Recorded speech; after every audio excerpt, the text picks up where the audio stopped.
Aujourd'hui les gars, l'heure est grave. Pour ce nouvel épisode de Horror Show. Bon, j'ai essayé de faire un truc sérieux et tout, mais ça a foiré.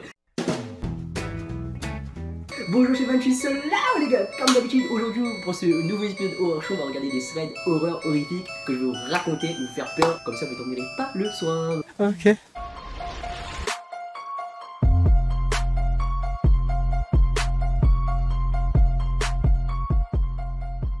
Une jeune fille qui économisait pour l'université a commencé à surveiller la maison d'un voisin en échange de rémunération. Le voisin, un docteur, lui demande d'arriver à 19h. 19h le soir, logique. Une heure après être arrivée à la maison, elle reçoit un appel téléphonique. L'homme au bout du fil lui dit que si elle ne sort pas de la maison, il la tuera. Suspense. Elle raccroche et regarde sur la fiche, mais la personne qui téléphone utilise une ligne privée. La jeune fille raccroche et appelle le téléphoniste. L'homme rappelle après 30 minutes. La gardienne parvient à la garder en ligne. Elle lui répète de sortir de la maison maintenant ou elle la tuera. Il est malade celui au col. La téléphoniste rappelle aussitôt pour sommer l'étudiante de sortir de la maison le plus rapidement possible. Sortir, tu dégages carrément, voilà. C'est simple. L'appel provient de la deuxième ligne de la maison, celle du deuxième étage. L'assassin se trouve dans la maison. En fait, il n'y a pas de fin, ça se termine comme ça direct les gars. On sait pas ce qui est arrivé, si la fille est morte, vivante.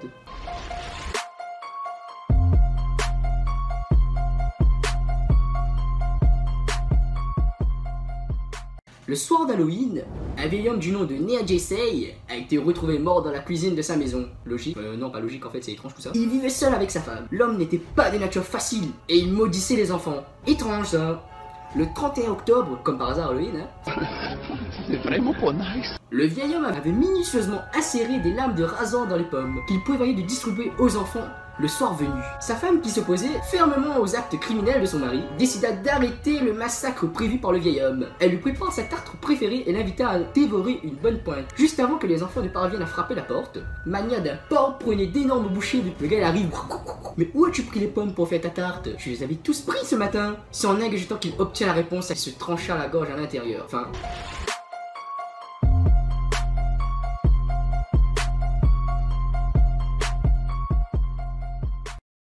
Un jeune homme habitait dans un immeuble.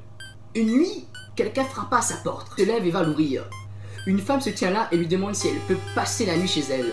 Elle le rassure en lui disant qu'elle a appelé sa famille et qu'ils viendront la chercher demain matin à la première heure. Le jeune homme lui donne une couverture et lui propose de passer la nuit sur le sofa. Le soir suivant, on cogne de nouveau à la porte. La femme est à sa porte, mais cette fois-ci, elle est marquée du coup au visage. Le même manège se produit tout au long de la semaine. Inquiet, le jeune homme se rend au poste de police. L'agent lui montre une photo sur laquelle il reconnaît la femme. La police lui apprend que cette femme a été battue à mort dans son immeuble par son conjoint.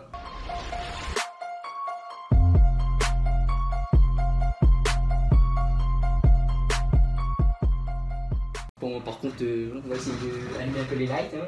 Il existe plusieurs versions de cette histoire. Selon des témoignages, elle aurait été vue autant en Europe qu'en Amérique. Prenons cette histoire puisqu'elle est racontée par un médecin. Le témoignage date de 1977. Les gars, ça, ouais, la belle époque quoi. Après une longue journée de travail, le docteur rentre un soir chez lui. Sous une pluie battante, il voit au bord de la route une jeune femme vêtue de blanc. Il s'arrête et lui propose de la ramener chez elle. Elle accepte et après avoir indiqué son adresse, elle ne dit plus un mot. Il passe sur le pont du Furet plutôt. À cet instant, elle se montre agitée et effrayée. Arrivé à destination, le médecin lui prête son parapluie et, ne le voyant pas revenir, il sonne à la porte. Un couple lui ouvre, il raconte alors son histoire et décrit la jeune femme. Le couple visiblement très ému lui apprend alors qu'il s'agit de leur fille unique ayant perdu la vie en moto au pont du Furet des années auparavant.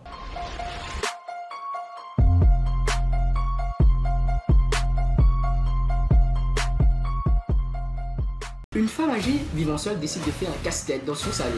Dehors, c'est la noirceur totale.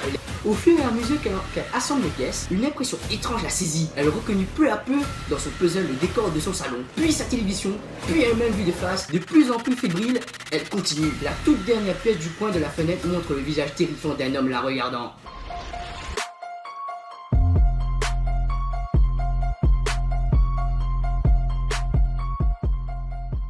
C'était une nuit sombre et brumeuse. Denise avait la difficulté à rester éveillée et la route était trempée. Le niveau d'essence commençait à être dangereusement bas et elle n'avait aucune idée d'où se trouvait la prochaine ville. Juste au moment où elle allait arrêter la voiture pour dormir sur le bord de la route, elle aperçoit une piste station d'essence décrépite, mais lui demande d'ouvrir le capot. Le cœur de Denise fait 3 tours et elle seule dans une petite station-service crasseuse au milieu de nulle. Il lui demande de sortir de la voiture pour venir voir le moteur. Elle s'exécute tout en se demandant pourquoi elle ne se met pas à crier. Puis elle lui met la main sur sa bouche et l'entraîne de force à l'intérieur du bureau.